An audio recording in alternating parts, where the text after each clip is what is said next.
You are listening to Viewpoints from PlaceCloud. Cultural researchers tell stories of places from around the world. For the full multimedia experience and to support the creators you enjoy, visit placecloud.io.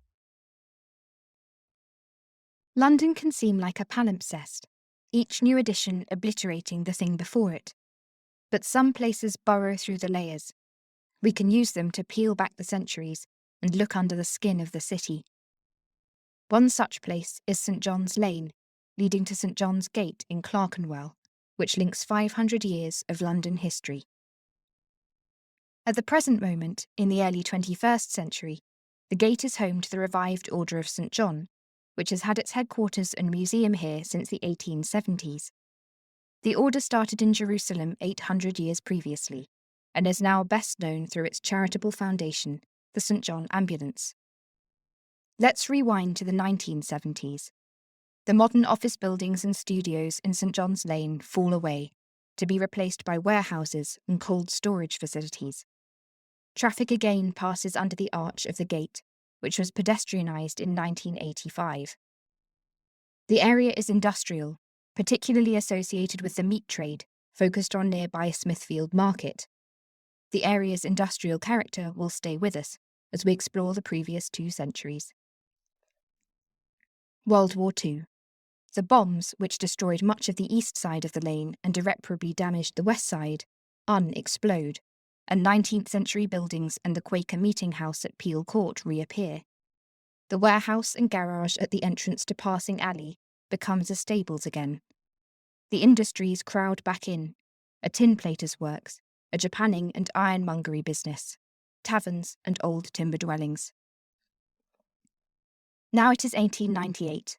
We see the social reformer Charles Booth's investigators arrive, shaking their heads.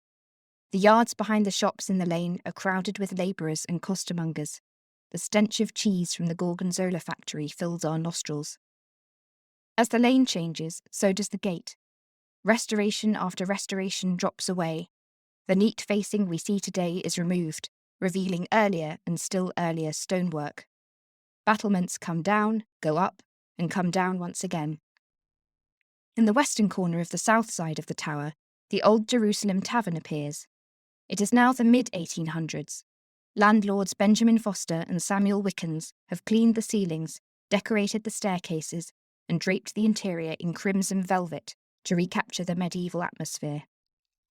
A variety of groups adopt the upper chamber over the arch as their meeting place, Masonic, literary, and neo-medieval, including a group called the Friday Knights. Decades peel away. Now it is the early 18th century, and the sound of printing presses fills the air.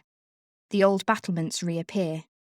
Through the window of a garret, we catch a glimpse of a young Dr. Samuel Johnson, busily writing an article for the Gentleman's Magazine, which has its headquarters at the gate. As the 18th century moves towards the 17th, the tavern in the gate becomes Hogarth's Coffee House, run by the artist's father. Patrons are required to speak Latin or Greek to mark it out from other coffee houses at the time. Surprisingly, this business only survives 5 years under Hogarth. Bailiffs come for him and his family, who are removed to a debtor's prison. We move backwards again. At first, the area is still home to printers and clockmakers, but gradually the fashionable, wealthy families return.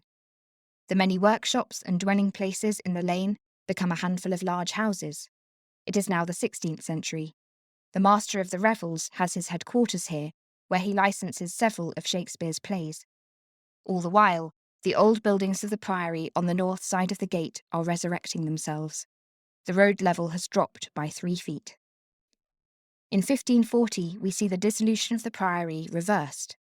The families leave and are replaced by hospitaller knights, and we see here friars once again, going about the business of the order.